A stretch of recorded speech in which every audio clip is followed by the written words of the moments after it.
tā tad varētu rasties jautājums, kāpēc vispār kaut kas tāds ir jāizpēta? Vai mums ir kaut kā īpaši vēl jānodala sieviešu rakstītāji? Un te būs neliela atkāpe, tad, kad es vēl nepētīju literatūras zinātni, kad es biju tikai dzejniece, tad, teiksim, portālā Satorī zem manām publikācijām mēdz parādīties tādi komentāri, kā piemēram, atkal kārtējais dzejols par neko, tā jau tās meitenes raksta. Vai arī, ka man ļoti nepatīk tāda dzeja, pēc kuras var noteikt autoru dzimti, ka dzejai vajadzētu būt tādai, pēc kuras nevar šo autoru dzimti noteikt. Nu labi, protams, komentārus raksta dažādi cilvēki un nav viss jāņem galvā. Inga Gaila, piemēram, pat nelasa komentārus. Bet, nu, piemēram, žurnāls Latvijas teksti 2011. gadā piešķir balvu Annai Jauziņai par dzejoļu krājumu Es izskatījos laimīgi, kas suģestējoši atklāja mūsdienu sievietes iekšējo pasauli.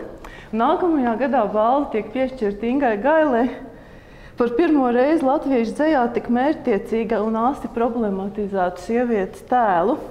Savukārt nākamajā gadā balva tiek piešķirta Edvīnam Raupam par autoru unikālo ne ar vienu citu nesajaucamo dzeju un Martam Pujātam par autoru radīto suģestējošo iedomu pasauli. Taču neviens no viņiem nesaņem balvu par īpašo vīriešu pasaules atklāšanu. Un tas nav, protams, uzbrauciens žurnālam Latvijas teksti, kuru redakcijas daļa arī ir klausītāju vidū. Bet es šo fragmentu tāpēc neatcēlu, jo man šķiet, ka tas ir nevis kā kaut kāda apvainošanās vai kāda apvainošana, bet tas ilustrē veidu, kā mēs domājam.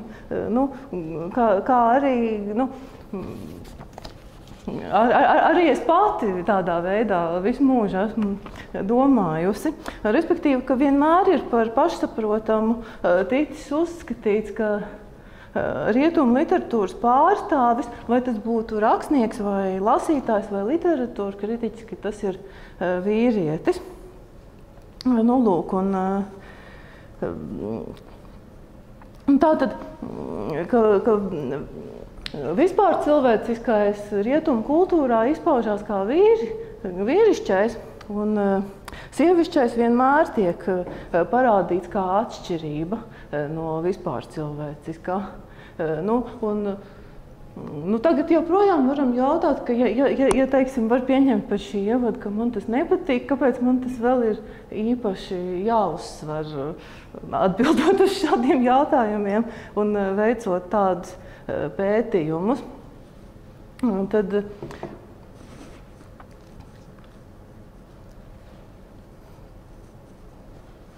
lieta tāda, ka var to skatīt tā, ka šis sievišķais nevis tiek apskatīts pretstatā vīrišķajam, salīdzinot ar to, bet gan kā vispār cilvēciskā paplašinājums, ka tā ir būtiska daļa no vispār cilvēciskā, kas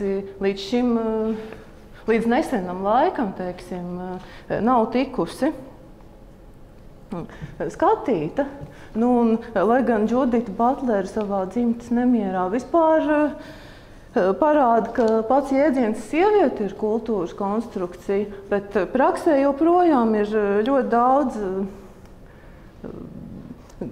cilvēku, ko mēs saucam par sievietēm, kurām ir kopīgas intereses, kopīgas problēmas un kopīga pieredze, kas tiek atspoguļots arī mākslas darbos. Un arī atšķirīgā viņa pieredze tiek atspoguļota mākslas darbos. Un tā kā es uzskatu, ka tieši cilvēka personība un individualitāte ir tas, kas padara mākslas darbu neatkārtojamu, tad līdz ar to dzimtas iekrāsots skatījums ir vismaz tikpat interesants, kā ja tas būtu neitrāls. Un te arī Šķiet, ka rietumos ir tikai viena dzimte, un tā ir sieviešu dzimte, bet šogad, teiksim, tajos pašos latviešu tekstos Kārlis Vērdiņš rakstot par pagājušā gada dzeju, viņš, teiksim, saskata, ka ir arī īpašas maskulīnas tendences, kas varbūt atkāpjas arī no šī neitrālā uz otru pusi. Nu, ka teiksim, nav tā, ka ir neitrālais un ir dzimte.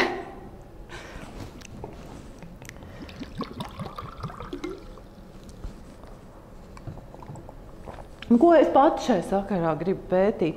Es esmu iesākusi tādu pētījumu sievietes pieredze un valoda Vizmas Belševicas, Ārijas Elksnes un Montas Kromas dzejā, kurā es ceru atklāt tieši sievišķās īpatnības šo dzejnieču dzejas poētikā. Nu, lūk, un šajā nolūkā man ir jāaplūko viņu dzejas radītie teksti, viņu radītie dzejas teksti, pievēršot uzmanību gan vārdu nozīmē, gan teksta izkārtojumam, kā arī tam, kā forma un vēstījums ietekmē viens otru. Nu, un tad savā pētījumā es izmantoju feminismu teorijas. Nu, un te, kad es stāstu šo cilvēkiem, kas nav iedziļinājušies feminismu teorijās, šajā brīdī, piemēram, mana mamma man saka, bet Vizma taču nebija feministe. Un tā ir taisnība. Vizma Belševica sevi neuzskatīja par feministi, par tādu arī sevi neuzskatīja Monta Kroma. Arī Ārija Elksne, ko es arī pētu, bet kas šodien nebūs, arī neuzskatīja sevi par feministi. Bija pat tāds gadījums 90. gados, kad Vizma Belševica, acīm redzot, citi bija citās domās, un viņi tika aizsūtīti uz Zviedriju, uz kādu feministu kongresu, un atgriezusies viņa teica, man tur nebija interesanti, tur bija tikai lesbietes, un man šāda intereša nav. Nu, to man arī vecāki ir atstāstījuši. Lūk, ar lesbietes, acīm redzot, tika domāta arī feminismu teorija, tāds virziens, kas runā par to, ka sievietei nav jādefinējās kā vīriešu pretstatam, bet pašai par sevi. Un līdz ar to tas lesbietes koncepts, viņš kļūst par tādu izeju no tā visa. Nu, respektīvi, tas ir teorētisks koncepts, lai gan arī daļa no šīm, teiksim, franču lesbiešu feministēm patiešām arī dzīvē arī pašas bija lesbietes, bet, jā, tā bija atkāpe, tātad, bet, jokus pie malas, es neesmu pirmā, kas ir iedomājusies papētīt Vizmu no feminismu teorijas viedokļa. Viņa ir pētījusi Sandra Meškova grāmatā Subjekts un teksts. Tā ir ļoti, ļoti sarežģīta grāmata. Un tad ir trimdas latviešu literatūras zinātniece Inta Miška Ezergaile. Viņa jau salīdzinoši sen ir skatījusies Vizmu Belševicu, izmantojot franču feminismu nostādnes, bet viņa tur ir vairāk pētījusi tieši tēlus un vārdu nozīmi. Un, kur pretī es sākumā biju iecerējusi, ka es vairāk pievērsīšos tieši valodai un tās formālajiem aspektam, un tikai pēc tam skatīšos, kas notiek lietojumā. Nu, lūk, un Ezergaile raksta, ka Vizma bija nenoliedzami jūtīga pret sieviešu problēmām padomju sabiedrībā un nostājās pret tradicionālo vājā dzimuma traktējumu. Un ka Belševics izteikumi par sieviešu stāvokli un centieniem liecina, ka viņa ir apzinājusies dubulto nastu un citas problēmas, ar kurām sievietei bija jātiek galā tā laika sabiedrībā. Respektīvi, kaut gan Vīzma zināja, kas notiek rietumos un iespējams bija informēta, bet ka šī sasaukšanās, ko Ezergaila saskata, ka tā nav skaidrojama obligāti ar tieši ietekmi, bet vienkārši, ka Vīzma savā situācijā pati to saprata. Nu, un vēl otrs, kas man liek analizēt Vīzmas un Montes Kromas un arī Ārijas Elksnes dzeju no feminisma viedokļa, ir tas, ka, protams, tur tiek runāts no sievietes skatu punkta. Un tas ir tas, kas vēl joprojām ir tā, ka mākslas darbs ir analizējams no feminisma viedokļa ar to vien, ka subjekts ir sieviete. Nu, tā tas joprojām ir, jo visi ir pieraduši tātad, ka jau minētais vispār cilvēciskais gan autors, gan lasītājs, gan kritiķis, gan arī galvenais varonis ir vīrietis. Es nebiju to arī agrāk pat kaut kā šito piefiksējusi. Nu, es dzīvoju tā diezgan dabiski esošajā pasaulē, bet mana meita, viņa pateica, ka viņai nepatīk grāmata Hobits. Un tad, kad es jautāju, kāpēc, viņa atbildēja, ka tāpēc, ka tur nav nevienas meitenes. Un es domāju, ārprāts, es taču to neesmu vispār nekad pamanījusi, bet viņi to pamana. Viņi pasaka, jā, ka viņi negrib lasīt šo grāmatu, jo viņi nevar identificēties. Tā kā, jā, sievišķais subjekts. Un tā kā ir, pirms tam ir bijis vispār cilvēciskais, jeb vīrišķais, tad sievietes skatījums var atšķirties īpašās pieredzes dēļ. Tātad, kā sievišķais subjekts, sieviete ne tikai nonāk galvenajā lomā, bet tā ir arī dalīšanās atšķirīgā sievietes pieredzē, skatoties no iekšpuses. Nu, un tad ir jautājums, vai tas tiek darīts arī atšķirīgā valodā. Tas bija tas, kas mani interesēja, ko es sāku pētīt. Un tas ir arī subjekts pieredze un valoda ir galvenās lietas, ko skata feminisma literatūras teorijas. Un tad, sākot skatīties valodu, viss kļuva daudz sarežģītāk. Tas nebija vairs tik vienkārši, ka mēs analizējam sievieti kā galveno varoni un sievietes pieredzi. Jo nav tādas vienas īpašas feminisma valodas teorijas. Ir dažādas izpratnes par valodu feministiskajās teorijās. Un ir tādi divi galvenie jautājumu loki, kas tiek skatīti šajā valodas sakarā. Viens ir, vai kā vīrietis un sieviete tiek reprezentēti valodā. Respektīvi, vai valodā vīrieši un sievietes tiek raksturoti atšķirīgi. Un otrs, vai sievietes un vīrieši lieto valodu atšķirīgi. Un tas bija tas, kas visvairāk interesēja mani, tieši šis lietojums. Lūk, bet joprojām nevar viennozīmīgi atbildēt, kas tiek saprasts ar apzīmējumiem sievišķu vai vīrišķu paņēmieni, tēli, jēdzieni, valodas struktūras. Un vai tie ir abstrakti koncepti, vai tie ir saistāmi ar subjektu vai ar autoru dzimti. Ir ļoti dažādi uzskati par to. Piemēram, ir ļoti populārs apgalvojums, ka mākslā balsī nav dzimuma. Tā raksta gan rietumu feminismu teorētiķis, rakstniece Joyce Carol Oates un vēl vairāks šo pašu uzsver. To ir arī teikusi Regīna Ezera no latvietēm.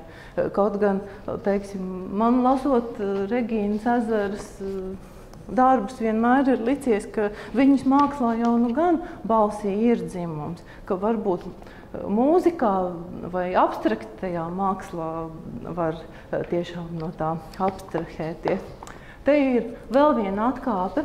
Pirms dažiem gadiem mēs ar dzejnieci Ingu Gaili bijām uzaicināts uz katalogu atvēršanu galerijā Asūn, kurā katalogā tātad bija sieviešu gleznotāju gleznas nopublicētas, un viņas bija sapārotas ar dzejnieču, sieviešu dzejnieču dzejoļiem. Turklāt, kā mums likās, tas nebija darīts konceptuāli, bet vienkārši bija nopublicēts skaists katalogs, un tad bija šie dzejoļi nopublicēti blakus. Un tad mēs ar Ingu Gaili vēl pēc tam nospriedām, ka mums negribētos piedalīties tādā pasākumā, kur mēs esam uzaicināti tikai tāpēc, ka mēs esam sievietes un bez kaut kāda cita konceptuāla pamatojuma. Un tur arī, kaut arī tas pasākums bija veltīts 8. martam un tā, bet tur arī vairākas mākslinieces sirsnīgi teica, ka viņas uzskata, ka mākslā balsī nav dzimuma. Un tad rodās jautājums, kāpēc tad galerija rīko šādu pasākumu, un vai no tā ir kaut kāds labums dzejai vai mākslai vai sievietēm, nevarēja īsti saprast. Tas būtu viens no argumentiem, kāpēc parasti iebilst pret arī šādu veidu pētījumiem, kā es tagad daru, kāpēc kaut kas būtu jāpēt tikai tāpēc. Bet tā arī bija atkāpe visam tam, ko es sākumā teicu. Varbūt, ka vajadzēja ātrāk par to runāt. Tā tad jā, ir apgalvojums, ka mākslā balsī nav dzimuma. Un tad vēl ir citi, kas saskata atšķirīgu pieeju intonācijā. Piemēram, kas man likās interesanti, ka amerikāniete Mērija Elmana par vīrišķu uzskata tādu interesi, tādu izteiksmi, nevis interesi, kuras mērķis ir varas nostiprināšana. Ka vīrišķa intonācija ir ar nolūku nostiprināt varu, un kas man likās sevišķi interesanti, ka viņa šādu toni piedēvē feministei Simonai de Beauvoirai. Un, var piekrist, jā, ka otrais dzimums ir tāda dusmīga grāmata. Un dumpīga un oponējoša grāmata ar mērķi kaut ko panākt. Jā. Un tad atkal ir citas autors, kas bažījās, vai sievietes meklēšana tekstā nenovedīs tajās lazdā, ko sauc par determinismu, respektīvi, kas ir saistīts ar ideju, ka mēs visi piedzimstam tajā dzimumā, kurā mēs esam, un tad mums ir jāuzņemās šī loma, ko sabiedrība šai dzimumā no mums prasa. Un ja mēs gribam kaut kādas plūstošas un mainīgas identitātes, tad arī varbūt, ka nevajadzētu nemaz tekstā sievieti meklēt. Un kas visinteresantākais man likās lingvistiskā pieeja. Viens šāds eksperiments ir aprakstīts arī latviski tulkotajā grāmatā Mūsdienu feministiskās teorijas, kur viņa apraksta Džeka Rozentāla domu eksperimentu, kur cilvēkiem tiek rādīti vārdu pāri, un viņiem ir jāizvēlās vīrišķais un sievišķais. Un angļu valodā, kur nav vārdiem dzimti tik izteikti, kā latviešu valodā, tas nav tik pašsaprotami. Un tad tur ir bijis tā, ka, teiksim, pārī nazis un dakša, visi saskata, ka nazis ir vīrišķai. Bet, ja dakšu saliek kopā ar karoti, tad uzreiz dakši ir vīrišķa. Un ko viņa ar to visu grib pateikt, ka tas arī ir atkarīgs no konteksta, ka nav tāda viennozīmīga vīrišķi un sievišķi paņēmieni. Jēdzieni, ka to Valodas vienību gadījumā arī šāda apzīmējuma nesakņojas būtībā, bet ka tos nosaka atšķirība. Nu, lūk, un tagad man laikam vajadzētu atgriezties pamazām pie literatūras, lai dalītos ar to savu analīzes daļu. Tad, lūk, franču feministi Jūlija Kristeva, kas pati ir daudz teoretizējuši šai sakarā, viņa izturas piesardzīgi pret apgalvojumu, ka pastāv sievišķā rakstība, jo viņa gan atzīst arī, ka ir elementi, kas vieno sieviešu rakstīto, bet ka tie varētu būt arī radušies līdzīgu kultūras faktoru ietekmē, un arī viņa brīdina arī atkal, ka sieviešu valodas meklējumi var likt domāt par fiksētu seksuālo identitāti. Nu, lūk, un tad viņa atzīst, jā, ka atšķirības starp abu dzimumu rakstītiem tekstiem pastāv, bet ka tās nav absolūtas, bet ka drīzāk var runāt par noteiktu parādību biežumu. Nu, un tas arī ir citos pētījumos, arī to starp lingvistiskos, ka, teiksim, ka sievietes rakstītam tekstam ir tur mazāk kārtīga kompozīcija, piemēram, spēcīgāk paustas emocijas, tas ir mazāk racionāls. Un tad mēs atkal atgriežamies pie tā, ka neviens jau nav definējis, kāds ir vīriešu teksts. Nu, tā kā arī to ir tā grūti skatīties. Nu, ko es pati izmantoju, ir Kristevas teorija par valodas simbolisko, un man gribētos teikt pirms simbolisko līmeni. Es tūlīt arī drusku sīkāk pastāstīšu, ko tas nozīmē. Viņi to vairāk sauc par semiotisko, bet tad cilvēkiem uzreiz gribās to saistīt ar to semiotiku, teiksim, kas mums asociējas ar Juriju Lotmanu. Ja? Un, protams, arī tas simboliskais, viņš ir ļoti maz saistīts ar simbolismu kā estētikas virzienu.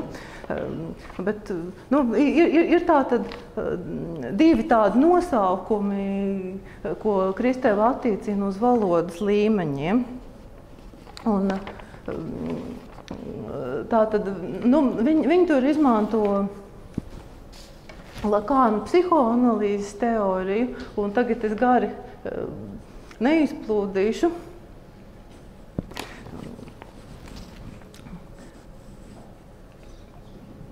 Bet runa ir par to, ka valodai ir tāds kā apakšējais līmenis, kas ir saistīts ar ķermeni, ar pulsējošām dziņām, ar ritmiem, ar krāsām, un tas ir neartikulēts. Un tad ir tas virsējais simboliskais līmenis, kas ir ar nozīmi, kur vārdiem ir nozīme, kas ir skaidrs un saprotams. Nu, un tas ir saistīts ar bērnu attīstības fāzēm. Nu, lūk, un tā kā visa valoda un rakstība, viņa ir mūsdienās un ļoti sen jau skaidra un saprotama un sakārtota, tad Kristeva uzskata, ka tas ir tas simboliskais, un viņi to saista ar vīrišķo kodu, ka tas ir tas vīrišķais. Un turpretī valodā kaut kas, kas ir apakšā, nedefinējams, fiziski sajūtams, ka tas ir tas pirmssimboliskais jeb semiotiskais līmenis. Nu, lūk, un tad Kristeva uzskata, ka māksla un dzejīt sevišķi, mūzika arī, ka tur šis pirmssimboliskais jeb semiotiskais līmenis izlaužās valodā. Un viņa, lai to parādītu, viņa pat nepēta pašu sieviešu rakstīto. Viņa uzskata, ka sievietes šajā sakārtotajā simboliskajā vīriešu valodā atrodas trimdā, un tāpēc viņas pat dažkārt pārāk kārtīgi ir lietojušas valodu. Un tāpēc viņa, lai ilustrētu sievišķās valodas piemērus, viņa pēta autorus vīriešus, piemēram, Malarmē, franču dzejnieku vai Joyce vai Žanu Ženē. Viņa nemaz sievietes nepēta. Un tad ir vēl citas franču feministas, kas uz šī bāzes apmēram tur ar nelielām atkāpēm aicina veidot sievišķo simbolisko, kur, lai sievietes nebūtu trimdā, bet lai viņas varētu sev organiski izteikties arī simboliskajā valodā. Lūk, un Kristeva šito apšauba. Es saprotu, ka es te tagad esmu pārāk jau aizteoretizējusies un pati sāku apjukt, mikrofons velk uz leju kleitu, atsadzās krūšturis, tā kā es labāk pāriešu pie dzejas. Kas tad īsti tur ir ar to Belševicu un Kromu šai sakarā? Tātad Belševicas dzeja pēc pirmā acu uzmetiena man izskatījās sarakstīt gluži tradicionālās formās. Teiksim, atšķirībā no Montes Kromas, kas ir ļoti brīva un kuras rakstītajā ir ar neapbruņotu aci redzamas visādas nepareizības, šī te spēle, pārtraukumi, plaisas, gramatiski un sintaktiski apvērsumi, neskaidrības, plūstoša figuratīva valoda, jautājumi, daudzbalsība, atkārtojumi, atvērtas beigas un tā tālāk. Tas viss, ko franču feministas piedēvē šai sieviešu valodai, kāda viņa ir vai kādai tai vajadzētu būt. Teiksim. Tad Kromai to var redzēt uzreiz, bet man šķita, ka Belševicai tas nav vispirms. Lai gan Belševicas pantmērs ir nevienmēr regulārs un ir sastopams arī baltais pants un arī polimetrija, jeb dažādu pantmēru kompozīciju, tomēr kopumā viņas doma ir secīga, valoda ir plūstoša, rakstība lielākoties atbilst literārās valodas normām. Tomēr ir novērojams dažas atkāpes no strikti organizētām vārsmām. Tā, piemēram, krājumā Jūra deg dzejolī Klusums. Tā. Ir pēdējā daļā vairākas teksta vienības ir novietotas ar atkāpi, radot saskaldītu efektu.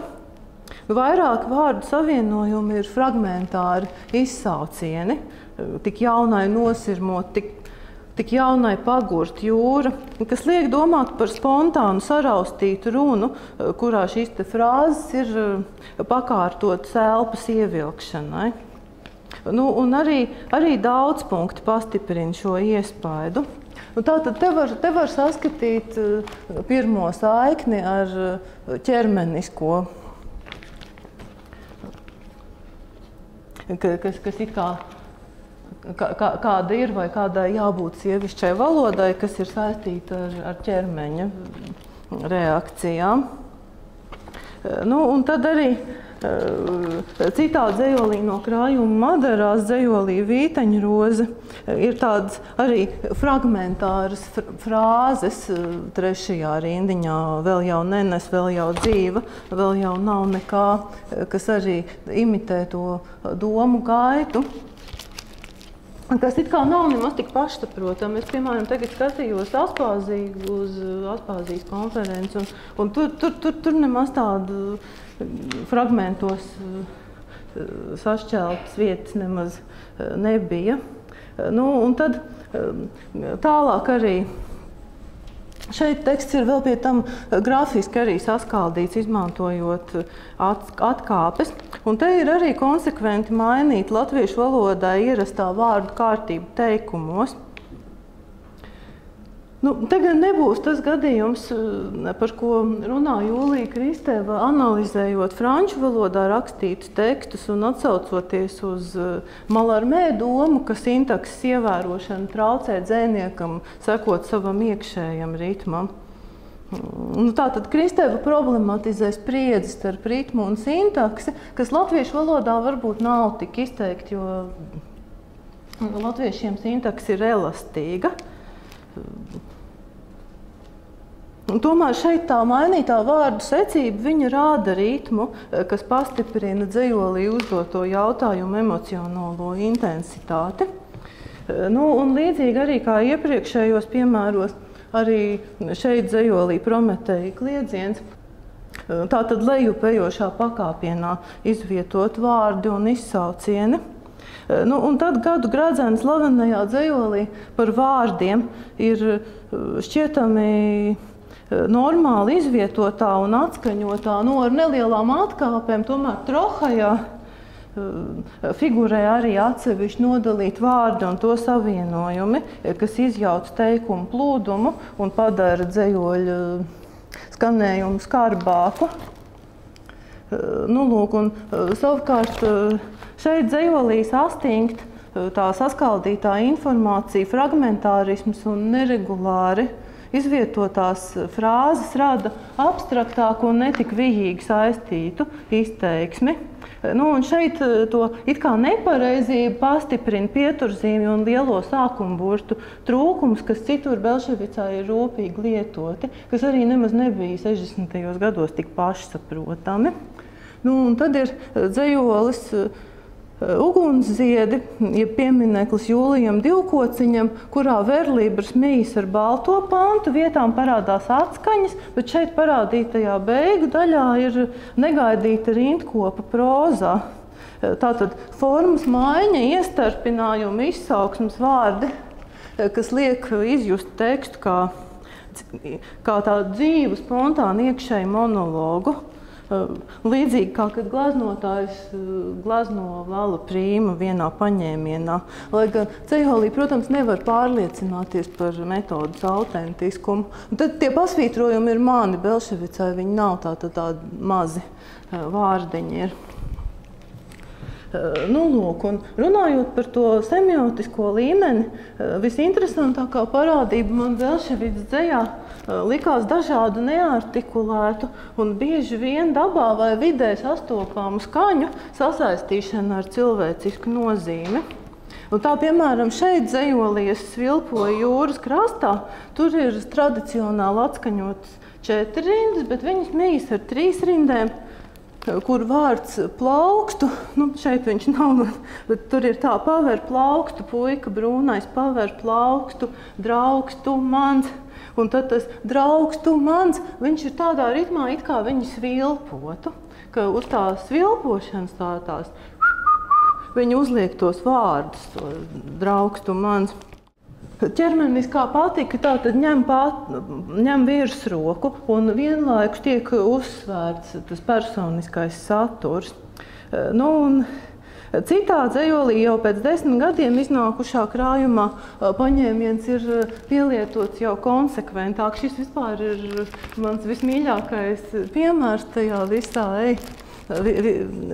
visā Belševicas piemēru jūrā. Filmā par Blumbergu, par viņa izstādi Arsenālā, viņš viņu tur ļoti ilgi un meditatīvi skaita to tu nāc, tu ej, tu nāc, tu ej, un tā līdz bezgalībai var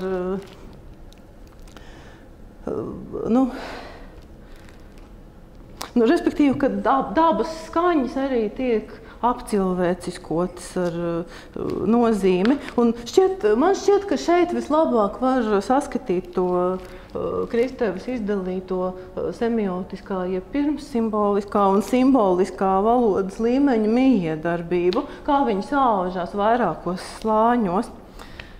Tātad arī šeit mijas 2 veidu ritmi, kur jamba rindas vienkārši pauž saturisko vēstījumu, un savukārt iespraudumi tātad citē dabas skaņas, kuras atbalsojas arī subjekta dvēselē. Un tātad tas tu nāc, tu ej, viņš pirmkārt var izklausīties pēc Trohai, teiksim, ja neievērotās domu zīmes, un viņš arī var būt nolasāms kā Trohais domu zīme, lasot kā pauzi.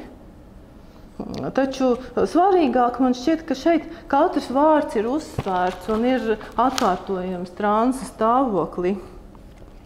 Lūk, tomēr šajā pirmotnējā ritmā tiek atkārtoti simboliskā līmenī uztverami vārdi, kas ne tikai demonstrē universāls vārdstveidu kustību, bet arī nosauc subjektu pārdzīvojumu.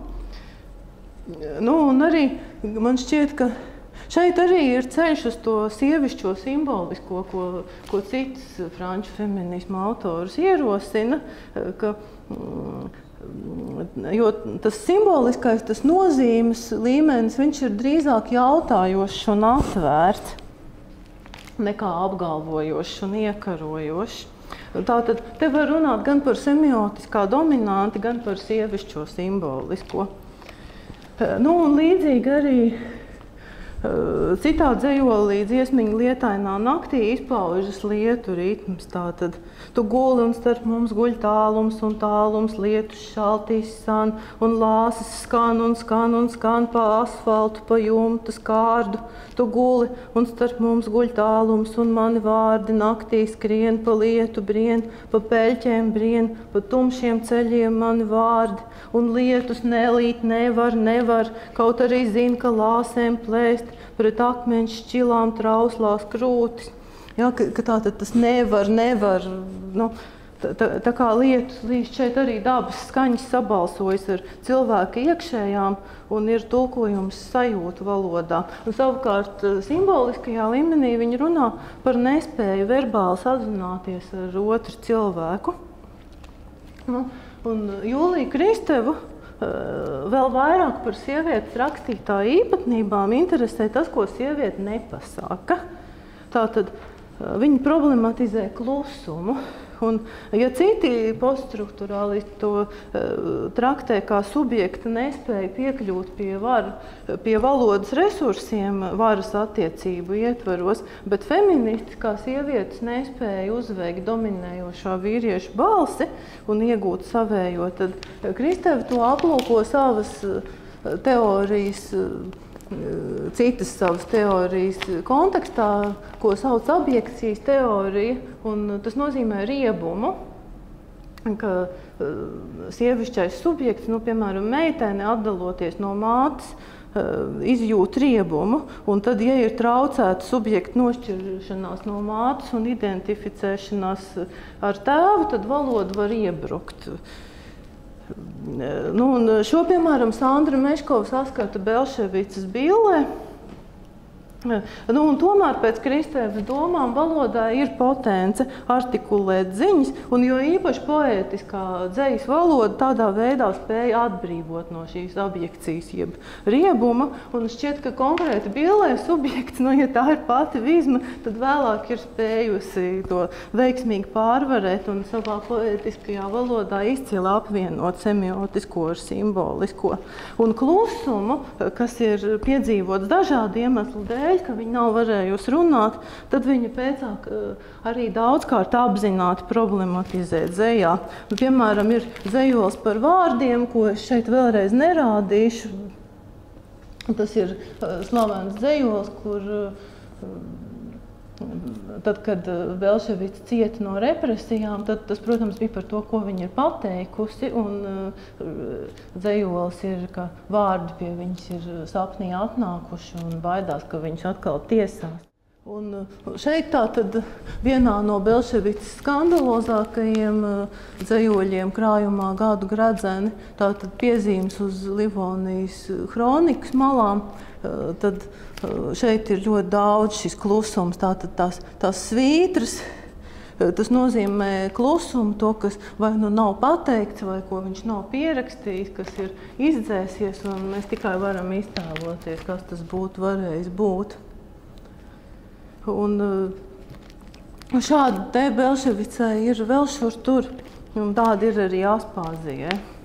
Lūk, un Kroma, kā jau es minēju, ir pavisam citādāka nekā Belševica. Kroma no sākuma raksta ļoti pareizi. Viņa publicē vairākus krājumus tādos klasiciskos pantiņos. kas ir paredzēti, lai slavinātu padomju varu. Un Kromai lūzums notiek tad, kad viņa aizbrauc studēt uz Maskavu literatūras institūtā. Tur viņa iepazīstās ar pasaules literatūru, tostarp, teiksim, ar Volta Vitmena daļradi. Un tur tā Vitmena rinda ietekmē ļoti, un Kroma sāk rakstīt ļoti brīvi, ļoti atraisīti, un Kroma arī neviens nevajāja, jo viņa bija nopelniem bagāta komuniste, un viņi varēja atļauties darīt, ko viņi grib, un tad 60. un 70. gados viņa ļoti brīvi izrakstījās par sievietes iekšējo pasauli un ķermenisko. Un šeit, atgriežoties pie tā semiotiskā un simboliskā, es izvēlējos šo dzejoli Trotuārs, kurā Kromai ietves asfalts dzied līdzīgi kā Belševicai putniņš. Tātad tro, tu, ārs.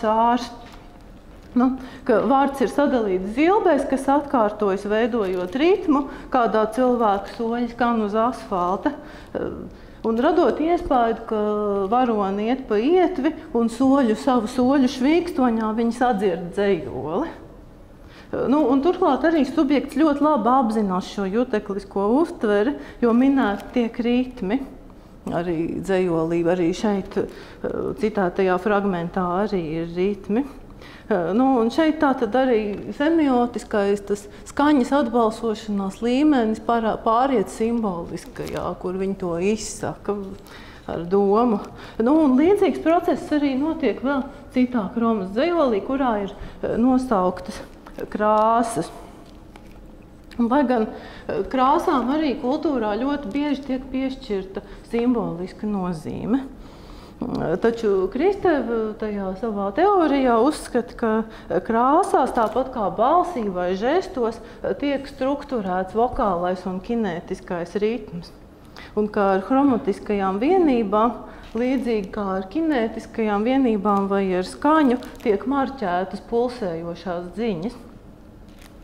Un šeit Kromas dzejolī krāsas, manuprāt, ir minētas, lai demonstrētu, kā vizuāli uztvertas ainas izraisa ļoti subjektīvas asociācijas. Tātad noskaņas mainās, veidojot ritmus.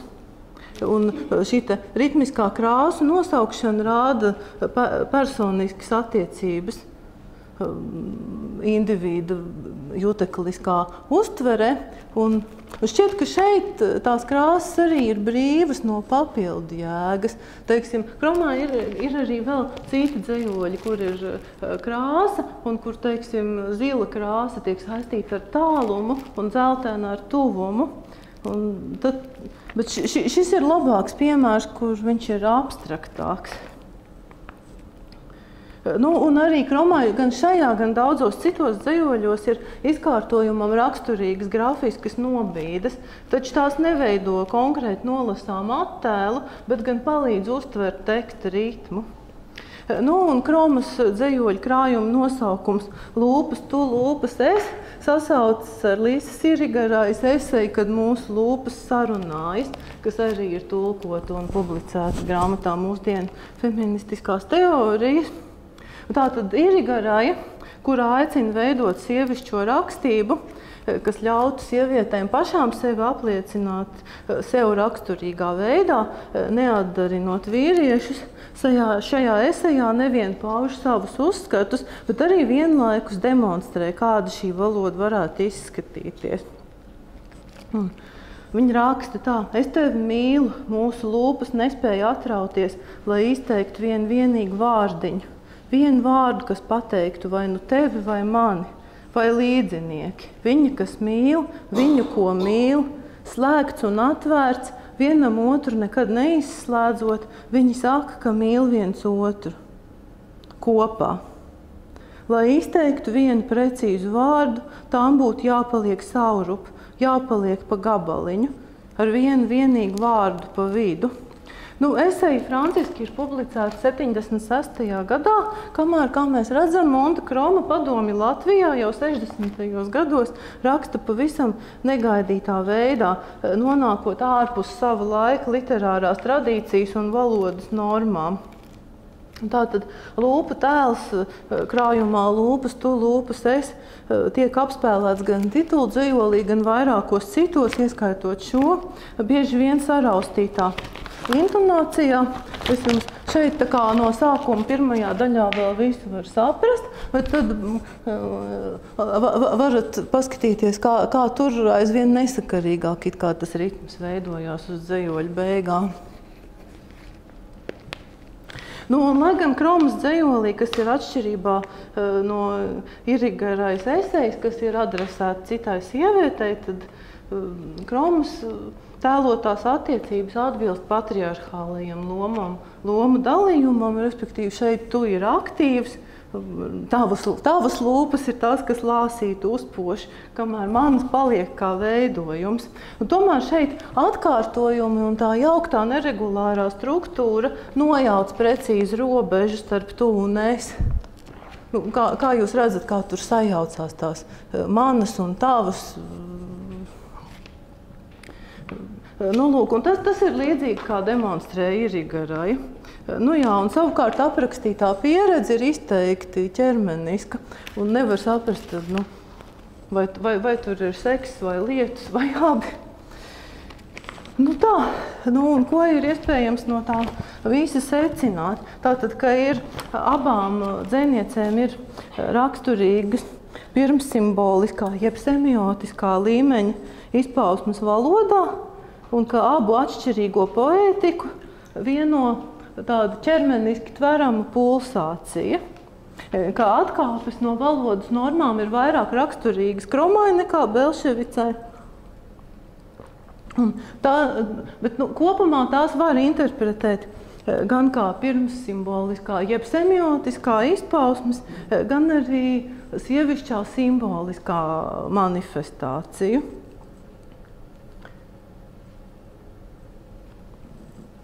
Un savukārt pieredze, kas tur izpaužās, tad ļauj runāt par sievišķo simbolisko. Un intuitīvi, bet to es vēl neesmu pierādījusi, jo man tas pētījums ir vēl joprojām drīzāk pašā sākumā. Man gribētos apgalvot, ka Kromas dzejā visvairāk sievišķā pieredze atklājas izteiktā sievišķā valodā, kas iziet ārpus patriarchālās domāšanas schēmas, nepakļaujoties normām un tradīcijām. Bet arī, ka Belševics dzejas valodā arī simbolisko līmeni bieži vien caurauž semiotiskais. Līdz ar to pastāv abu šo dzejnieču dzejā pastāv sievišķā koda klātbūtne, kas gan dažreiz nav klāji acīm redzama, tomēr pārkāpj ierastās patriarchālās formas struktūras un transformē tradīciju. Un tas arī sasaucās ar to, ko franču feministi Siksu kopā ar vēl citu autoru Katrīnu Klemanu grāmatā No jauna dzimusī sieviete. Tā ir tāda drīzāk esejiska grāmata nekā teorētiska, un ar to viņas grib pateikt, ka sieviete ir izaicinošs spēks patriarchālajai sabiedrībai. Un savukārt par Āriju Elksni, ko es šodien neapskatīju, it kā es nevarētu jums to teikt, bet savu tā topošā pētījuma ietvaros man šobrīd gribas domāt, ka viņa tā kā vairāk iekļaujās tajā patriarchālajā ar to savu. Protams, te ir arī man bīstamības, ka pašlaik ņemt konkrētu teoriju un tad atrast tai atbilstošs piemērs šķiet vieglākais ceļš, taču nav īsti skaidrs, ko tad iesākt ar rezultātiem. Vai, piemēram, vai man jāsalīdzina pēc tam šo dzejnieču rakstītājs ar vīriešiem, vai arī labāk to nedarīt, jo nav definēts, kā raksta vīrieši. Un tad iespējams, ka var runāt par laikmetam raksturīgu, no dzimtes neatkarīgu paņēmienu kopumu, vai arī gluži otrādi atrast šādu te modernus paņēmienus jau Aspāzijas dzejā. Tagad arī analizējot Aspāziju, es skatījos Janīnas Kursītes grāmatu, kur viņa ir visu saskaitījusi, un tur varēja atrast tādus skaitļus, kā Aspāzija no sava laika dzejniekiem ir visvairāk lietojusi neklasiskus pantmērus un arī pieturzīmes stiprās un noklusējumus. Un teiksim tā. Un tad tālāk domājot, ka iespējams tomēr, ka formālo aspektu vienu pašu feminismu teorijās skatīties nevar, ka ir tomēr jāskatās, ko sievietes ar to izdara pēc tam ar šo valodu, ko viņas pasaka. Un tas jau tad ir pētījuma turpinājums, par ko es šodien nerunāju. Šie paņēmieni, ka viņi autorei sievietei, viņi sanāk biežāk un organiskāk, un tad, ja viņi vēl ar to pauž savu atšķirīgo unikālo pieredzi, tad kā ar šiem paņēmieniem sievietes pieredze ir paužama veiksmīgāk un uztveramāk. Teiksim tā, ļoti vienkāršojot.